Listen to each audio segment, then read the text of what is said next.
Hello बच्चों, welcome to Divya Kirti classes. Exam को देखते हुए हम फिजिक्स के न्यूमेरिकल प्रॉब्लम्स की प्रैक्टिस शुरू कर रहे हैं। आज हम चैप्टर 14 सेमीकंडक्टर के सॉल्व और अनसॉल्व न्यूमेरिकल प्रॉब्लम्स की प्रैक्टिस करेंगे। सबसे पहले हम question number 1, the energy required by an electron to jump the forbidden band in silicon at room temperature is about. कितनी एनर्जी की जरूरत होगी जब इलेक्ट्रॉन जंप करेगा इन फॉरबिडन बैंड के अंदर? तो उसमें आपके चार ऑप्शन है। पहला option 0.01 electron volt, B option 0.05 electron volt, C option 0.7 electron volt और डी ऑप्शन 1.1 इलेक्ट्रॉन वोल्ट। बात किसकी कर रहे हैं? सिलिकॉन की कर रहे हैं। सिलिकॉन के अंदर एनर्जी गैप कितना होता है? 1.1 इलेक्ट्रॉन वोल्ट और जर्मेनियम में कितना होता है? 0.7 इलेक्ट्रॉन वोल्ट। तो इसका आंसर क्या होगा आपके पास? 1.1 इलेक्ट्रॉन वोल्ट के बराबर होगा। Second question, germanium is doped with a pentavalent element, the energy required to set the additional electron free is about. Same as the first question सा है। पहला option 0.01 electron volt, second option 0.05 electron volt, third option 0.72 electron volt और आपका fourth option 1.1 electron volt. किसकी बात कर रहे हैं? जर्मेनियम की बात कर रहे हैं। और जर्मेनियम के अंदर हमारे पास कितना होगा एनर्जी गैप? 0.72 इलेक्ट्रॉन वोल्ट के बराबर होगा। नेक्स्ट न्यूमेरिकल थर्ड है, a pure silicon crystal having 5 × 10⁻28 atoms per metre cube is doped with 1 ppm। ppm का मतलब होता है आपके पास part per million. concentration of antimony, if the concentration of holes in the doped crystal is found to be 4.5 × 10⁻9 per meter cube, the concentration of intrinsic charge carriers in silicon crystal is about। पहला option 1.2 × 10⁻15, second option 1.5 × 10⁻16, third option 3 × 10⁻15 and fourth option 2 × 10⁻16।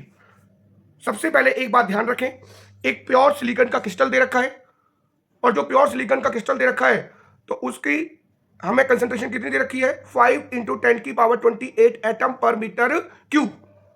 और उसके अंदर हम antimony मिला देते हैं और कितनी मिला देते हैं? 1 ppm के बराबर। तो सबसे पहले हम क्या करेंगे, मैंने अभी आपको बताया कि 1 ppm का मतलब होता है 1 पार्ट पर मिलियन, यानी कितना हो गया? 1/10⁶। और हमारे पास सिलिकॉन के टोटल एटम्स कितने हैं? 5 × 10⁻28। तो number of doped silicon atom कितने हो गए?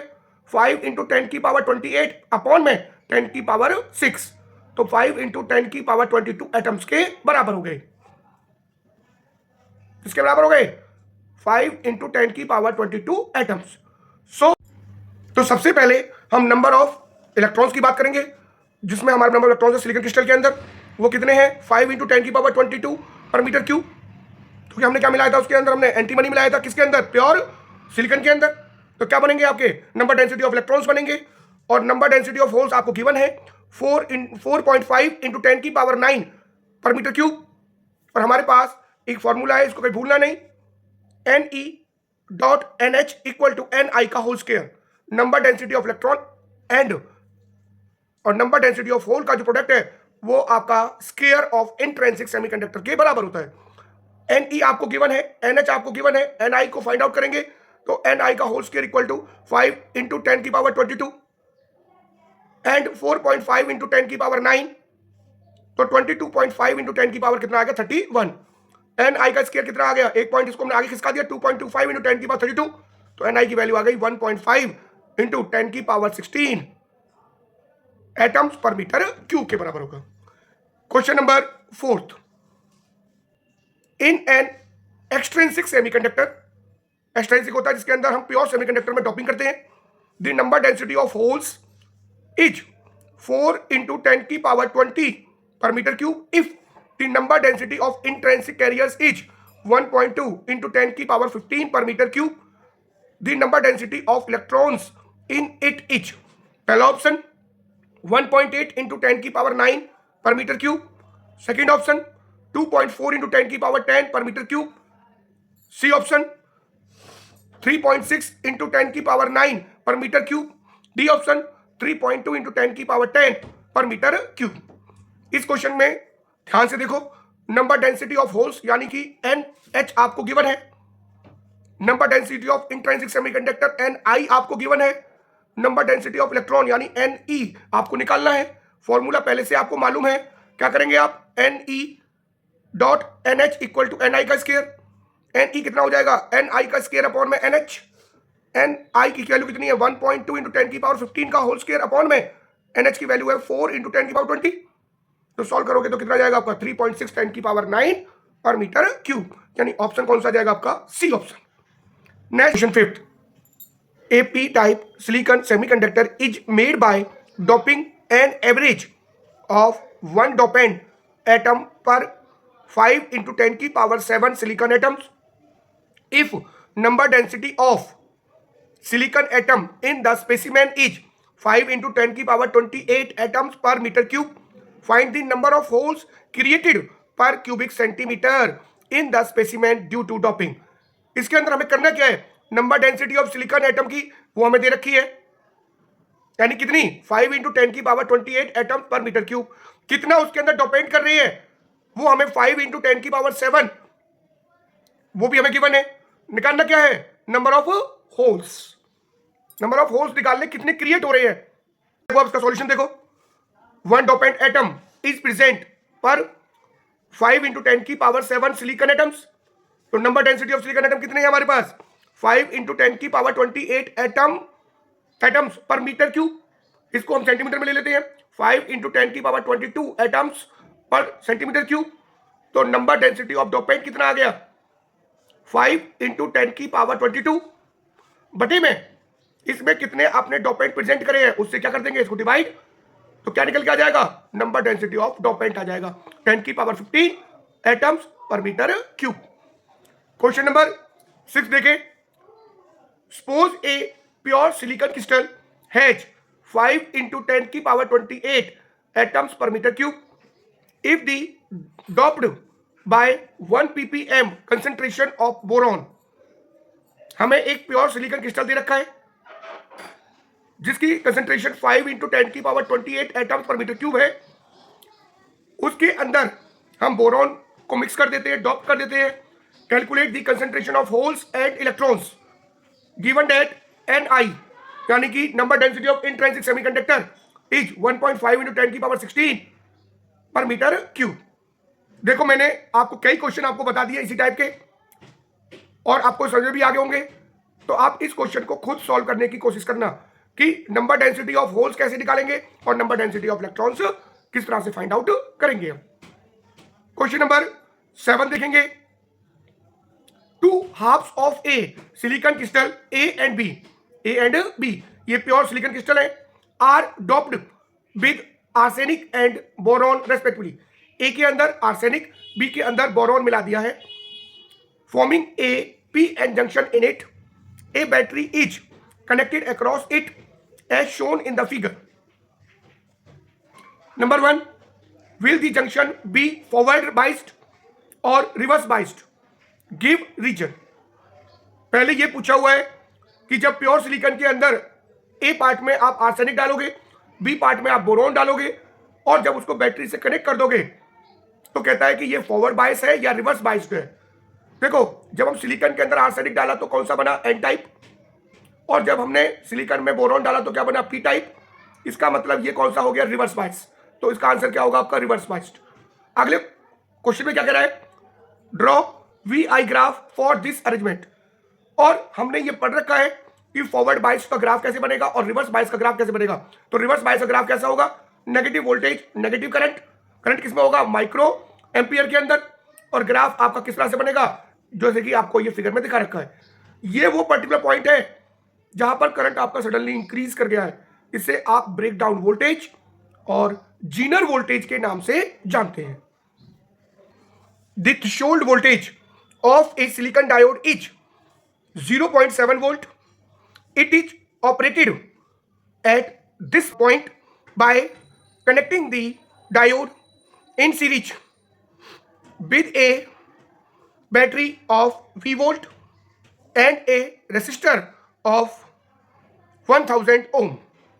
Find the value of V when the current drawn is 15 milliampere. आप लोगों से क्या कहता है हमसे कि हमें क्या कर रखा है, एक थ्रेशोल्ड, एक सिलिकॉन का डायोड दे रखा है जिसकी थ्रेशोल्ड वोल्टेज का मतलब होता है आपके पास जो हमारे पास पोटेंशियल बैरियर है 0.7 वोल्ट दे रखा है, और इसके अंदर हमें क्या करना है, एक रेजिस्टेंस लगा रखा है। जो रेजिस्टेंस लगा हुआ है वो कितना आपके पास 1000 ओम का है, और करंट कितना ड्रॉन कर रहा है 15 मिली एम्पियर। तो सबसे पहले क्या करेंगे, करंट हमको पता है 15 मिली एम्पियर, नेट वोल्टेज दो वोल्टेज हो गई, एक आपकी जो बैटरी के द्वारा वोल्टेज है V और एक आपकी थ्रेशोल्ड वोल्टेज हो गई। नेट वोल्टेज किसके बराबर हो गई, V इक्वल टू IR, और I की वैल्यू कितनी है आपकी 15 इंटू 10 की पावर -3, R कितना है 1000, तो V की वैल्यू आ गई 14.3 वोल्ट के बराबर होगी। आसानी से इस क्वेश्चन को आप सॉल्व कर लेंगे। क्वेश्चन नंबर 9 देखिए, ये सारे हाफ वेव और फुल वेव रेक्टिफायर के क्वेश्चंस हैं, बार बार एग्जाम के अंदर पूछे जाते हैं। ध्यान से इन क्वेश्चनों को देखेंगे। Question number 9, the output frequency of a full wave rectifier with 50 hertz as input frequency is, यानी कि जब फुल वेव रेक्टिफायर के लिए आउटपुट फ्रीक्वेंसी 50 हर्ट्ज है तो इनपुट कितनी होगी। पहला option 25 hertz, B option 50 hertz, C option 100 hertz और डी ऑप्शन 200 हर्ट्ज के बराबर हर्ट्ज। तो इसको देखेंगे हम लोग। फुल वेव रेक्टिफायर में क्या होता है, जो आउटपुट फ्रीक्वेंसी होती है वो 2 टाइम्स ऑफ इनपुट फ्रीक्वेंसी होती है, क्योंकि इसमें कंप्लीट साइकिल रेक्टिफायर होती है। तो इसका मतलब आउटपुट साइकिल कितनी है 50, इनपुट कितनी आ गई 25 हर्ट्ज। हमेशा ध्यान रखेंगे इनपुट का हमेशा फुल वेव में क्या होता है, डबल होता है। नेक्स्ट क्वेश्चन है 10th, if the frequency of half wave rectifier is 50 hertz, the frequency of full wave rectifier is, क्या कह रहा है, हाफ वेव के अंदर कितना है 50 हर्ट्ज। हाफ वेव में क्या होता है कि जितना इनपुट दोगे फ्रीक्वेंसी उतना ही आउटपुट मिलेगा, क्योंकि हाफ साइकिल रेक्टिफायर होती है, यानी 50 दोगे तो 50 मिलेगा, लेकिन फुल वेव में क्या मिलेगा, यानी डबल मिलता है। तो इसका आंसर क्या होगा आपके पास, यानी 100 हर्ट्ज के बराबर होगा। यानी इसमें 4 ऑप्शन दे रखे थे, 25 हर्ट्ज, 50 हर्ट्ज, 100 हर्ट्ज, 200 हर्ट्ज, तो आपका आंसर क्या होगा 100 हर्ट्ज के बराबर होगा। Question number 11, an AC voltage V equal to 0.5 sin 100 pi t volt is applied in turn across a half wave rectifier and a full wave rectifier. The frequency of the output voltage across them respectively will be, पहला option 25 hertz, 50 hertz, second option 25 hertz, 100 hertz, third option 50 hertz, 50 hertz, and fourth option 50 hertz and 100 hertz. हमें क्या दे रखा है, एक voltage दे रखी है V equal to V naught sine omega t. Omega t की value कितनी दे, ओमेगा टी की वैल्यू कितनी रखी है 100 पाई टी, ओमेगा की वैल्यू कितनी है 100 पाई। सबसे पहले क्या निकालेंगे, फ्रीक्वेंसी कितनी आ गई 50 हर्ट्ज, और हाफ वेव में क्या होती है सेम मिलेगी 50 हर्ट्ज, और फुल वेव में क्या होगी जस्ट डबल, तो कितनी होगी 100 हर्ट्ज। तो आपका ऑप्शन फोर्थ यानी डी इज करेक्ट आंसर है। क्वेश्चन नंबर 12 इंपोर्टेंट क्वेश्चन है, कोई भी ऐसा क्वेश्चन नहीं है जो मैंने सेमीकंडक्टर से बोर्ड एग्जाम के जो पुराने क्वेश्चन है उनसे इनको कवर किया है, और कोई भी मैंने क्वेश्चन नहीं छोड़ा है। आप इनकी अच्छी तरह से प्रैक्टिस कर लेंगे तो आपको कोई भी परेशानी नहीं आएगी। Question in VI characteristic of a diode is shown in the figure, the ratio of the resistance of the diode at I equal to 15 milliampere to the resistance at V equal to -10 is, पहला option 100, दूसरा option 10 की power 6, third option 10 और fourth option 10 की power -6।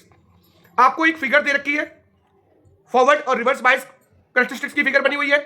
V और I किसमें आपका milli ampere में, इधर V और I किसमें आपका माइक्रो एम्पियर में।